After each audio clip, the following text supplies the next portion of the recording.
Komportable ako na ikwento yung isang karanasan ko nung college ako. Pagtapos yun ng math class ko, math 17, ano ko nun, mga third year college siguro nun. Naglakad lang ako from math building, papunta ako ng swimming pool area kasi part din ako ng varsity swimming team. And pagliko ko dun sa may tapat ng National Engineering Center, may nakita ko isang lalaki, hindi siya see-through, as in talagang tao.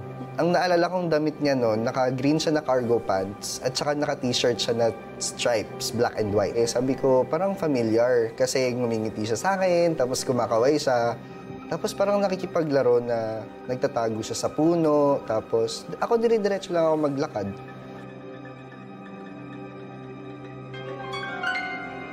Tapos ako naman, na-curious ako. So paglapit ko dun sa puno, inikutan ko siya.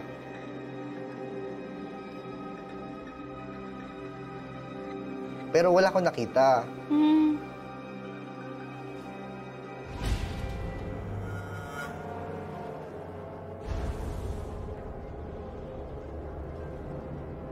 Pagdaan ko dun sa gilid ng National Engineering Center, may isang malaking pintuan doon. Tapos glass door yun. Pagtingin ko sa reflection, sabi ko, parang ito yung suot ng lalaki kanina. Ako yung nakita ko. Ha? Ayun. So, doon pa lang medyo... So, nung time na yun, hindi mo na-realize na ganun yung suot mo? Hindi ko na-realize na yun yung suot ko.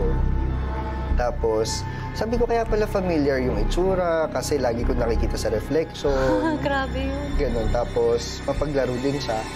Tapos, sinayaan ko na lang, parang normal. Pero, syempre, medyo nag-iingat na rin ako kasi alam naman natin kapag doppelganger, alam mo, yung susunod, di ba? Parang yun na yung mamamatay ka, disgrasya. Dobleng pangamba ang naramdaman ni Jermaine nang makita ang sarili sa katauhan ng iba. Pinaglalaroan lang ba siya ng misteryong ito? O may mensaheng nais iparating sa kanya?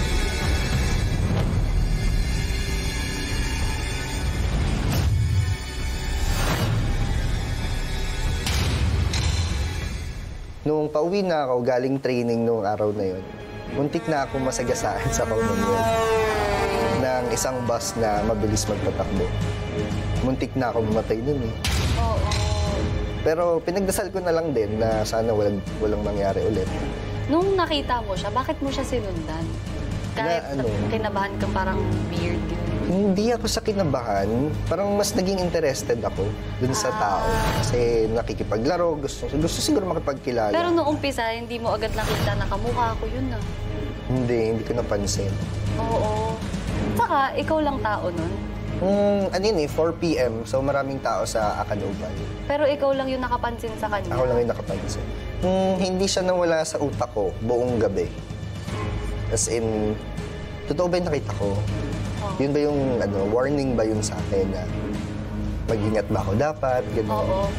Siguro kung matatakot ako, masasabi kong hindi. Kasi ang bilis ng pangyayari. Hindi kinaya ng utak kong i-process yung emotion. Pero nung moment na muntik na ako masagasaan, doon ako natakot. Oo. Kasi parang suddenly bilang muntik nang mawala yung life ko. Buhay mo na yun. Oo, buhay ko na yun. Tapos andun na ako sa point na nagfa-flashback na lahat.